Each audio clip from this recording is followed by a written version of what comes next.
Assalamualaikum Bu. Selamat pagi Bu. Selamat pagi, silakan masuk. Silakan duduk Dian. Terima kasih Bu. Iya. Kenapa Dian? Ada yang bisa Ibu bantu?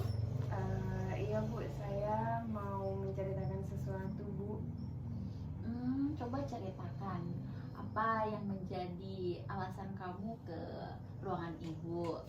Tapi saya takut Bu. Takut kenapa Dian? Kalau saya menceritakan ini ke Ibu, apa ini akan aman Ibu? Oh gitu, insya Allah akan aman. Karena dalam konseling itu, konselor harus menjaga kode etik dari konselor sendiri. Nah, di sini kita menjaga salah satunya asas kerahasiaan agar rahasia-rahasia kamu atau konseling kita pada hari ini itu terjaga kerahasiaannya atau tidak tersebar keluar. Baik Bu, terima kasih. Tapi saya tidak tahu Bu harus mengatakan apa dulu. Oke, saya mulai dari bertanya bagaimana keadaanmu hari ini ya Dian? Iya Bu. Iya, silakan. Bagaimana keadaanmu hari ini? Saya baik Bu, tapi saya sedang merasa bingung Bu. Bingung kenapa ya? Saya pusing Bu, harus mengatakan apa Bu? Maksudnya pusing? Saya bingung Bu, mau mulai dari mana menceritakan sesuatu ini kepada Ibu. Baik, sebelumnya kamu sudah pernah ikut sesi konseling belum? Belum Bu, ini pertama kali bagi saya Bu. Oke, baik Dian. Jadi konseling itu adalah proses pemberian bantuan terhadap konseli dari konselornya untuk memecahkan masalah-masalah konseli. Seperti itu. Oke Bu, saya sudah sedikit paham Bu tentang apa yang harus saya katakan di awal. Nah, jadi saya kan nantinya akan mengambil jurusan ya Bu, di kelas 11 nanti. Nah, saya masih merasa bingung Bu, harus mengambil jurusan apa. Oh, setahu saya ada pemilihan jurusan itu untuk kelas 11. Biasanya ada beberapa pilihan, ada pemilihan mapel pilihan utama dan mapel pilihan cadangan. Jadi kamu bisa memilih di situ. Iya Bu. Saya merasa tertarik di bidang bahasa Bu. Bidang bahasa Iya. ya. Jadi itu sesuai passion kamu. Iya Bu. Saya merasa passion saya itu ada di bahasa. Saya suka belajar tentang bahasa Inggris, Jerman, dan juga intinya bahasa-bahasa asing Bu. Oke, bagus sih. Iya. Terus apa masalahnya kamu kesini membahas itu? Terus kamu sudah tahu passionmu ternyata di bahasa. Iya Bu. Jadi inti masalahnya tuh seperti ini Bu. Ayah saya mengarahkan saya untuk mengambil jurusan di luar dari passion saya intinya Bu. Entah itu tapi lebih spesifiknya beliau mengarahkan saya untuk mengambil jurusan IPA Bu, memilih jurusan IPA dibandingkan bahasa. Sedangkan saya tidak menyukai Bu hal-hal yang berbau sains seperti itu. Oke, jadi lebih spesifiknya ayah kamu hanya ingin kamu memilih jurusan ilmu pengetahuan alam. Iya ya Bu, karena katanya nanti peluang kerjanya lebih besar, dan juga saya diarahkan untuk mengambil jurusan kebidanan jika sudah lulus nanti Bu. Oh, Iya. kebidanan. Sebenarnya bagus juga sih. Iya. Cuma itu bukan passion kamu. Jadi mungkin kamu merasa tidak enak, Iya. tidak enak mengatakan ke ayahmu ya Iya, seperti itu. iya.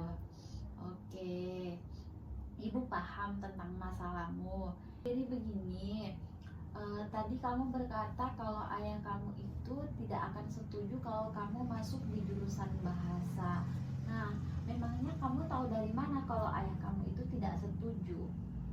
Saya sangat menyayangi ayah saya Bu, jadi saya sangat paham betul bagaimana ekspresi ataupun keinginannya bagi saya. Apalagi saya juga merupakan anak satu-satunya dan cuma beliau yang saya miliki saat ini. Jadi saya tahu betul bahwa beliau pasti mengarahkan saya untuk memilih hal-hal yang berbau sains seperti itu Bu.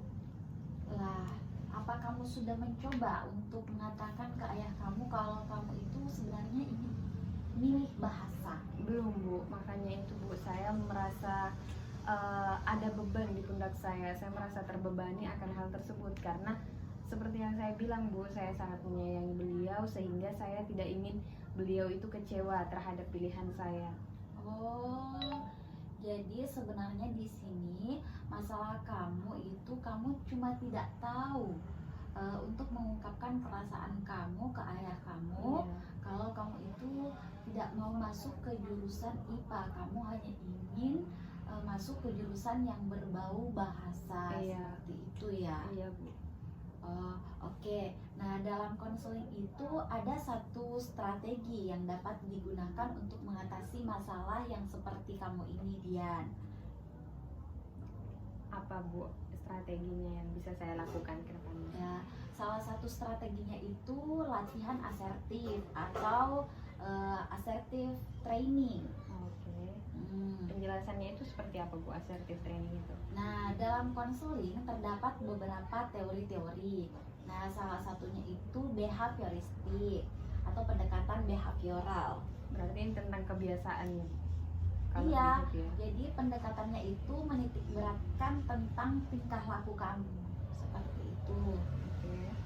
Jadi kamu diharapkan untuk mampu melakukan perubahan terhadap tingkah lakumu dari yang mungkin susah untuk ngomong ke ayah kamu menjadi bisa dan terbiasa, walaupun itu bukan dengan orang tua kamu. Jadi kamu berani misal mengatakan tidak, berani mengatakan pokoknya Hal yang tidak saya sukai ya. iya seperti itu. Pokoknya kamu di sini sesuai dengan apa yang kamu inginkan.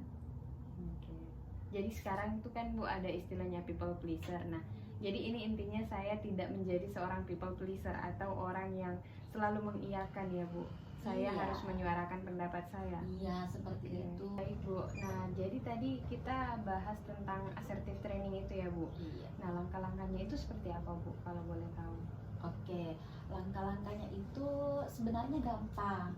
Jadi di sini saya akan berperan sebagai ayah kamu dan kamu ini menjadi diri kamu sendiri. Iya Bu. Jadi kita akan mencoba latihan di sini. Kamu latihan menyuarakan pendapat kamu. Seperti itu. Oke, kita mulai ya. Iya Bu. Ayah, Dian mau ngomong sesuatu sama ayah. Oh, Dian mau bicara apa, Nak? Tapi ayah jangan marah ya. Enggak. Coba bicara. Jadi gini ya, kan nanti pas kelas 11 itu ada pemilihan jurusan, ada IPA, IPS, sama bahasa. Dian yakin pasti ayah sudah paham juga. Nah, Dian bingung ya mau mulai dari mana ya. Oke.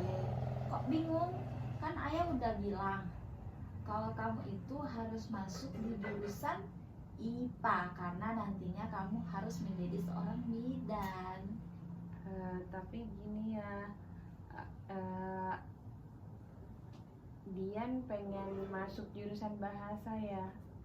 Dian merasa IPA itu agak sulit ya buat Dian ini ya nantinya. Oh, ternyata kamu ini mau memilih bahasa. Iya ya. Kok kamu nggak bilang dari awal? Dian takut ya sama ayah, takutnya nanti Dian bikin ayah kecewa. Tidak, Dian, harusnya kamu itu harus bicara sama ayah. Ayah kan ayah kamu. Jadi kamu tidak usah sungkan ke ayah. Ayah siap terima apapun pendapat kamu. Mungkin kamu sangat menyayangi ayah, jadi kamu tidak berani berkata tidak ya. Iya. Saat ayah menyuruh kamu memilih jurusan IPA. Iya. Jadi ayah mengerti dan ayah tidak marah sama kamu, Dian. Jadi tidak apa-apa. Terima kasih ya sudah mendengarkan curahan hatinya Dian. Iya, lain kali bicara sama ayah. Baik ya, terima kasih ya. Oke. Nah, Dian, sekarang kamu sudah tahu kan caranya mengungkapkan kepada ayah kamu itu seperti apa? Iya Bu, iya Bu. Hmm. Saya sudah paham Bu sekarang. Nah, di sini kamu harus mencoba. Nanti pulang di rumah, kamu coba bicara baik-baik sama ayah kamu sesuai latihan kita tadi. Siapa tahu ayah kamu ini bisa luluh hatinya dan membiarkan kamu memilih jurusan yang sesuai dengan kemauan kamu atau hati nurani kamu. Amin, doakan ya Bu. Iya, mungkin cukup sekian ya konseling kita pada hari Iya, ini. Nanti kamu kalau ada masalah main-main ke ruangan ibu lagi. Iya Bu, makasih ya Bu Iya. sarannya. Terima kasih Bu, mari Bu. Iya, oke. Terus.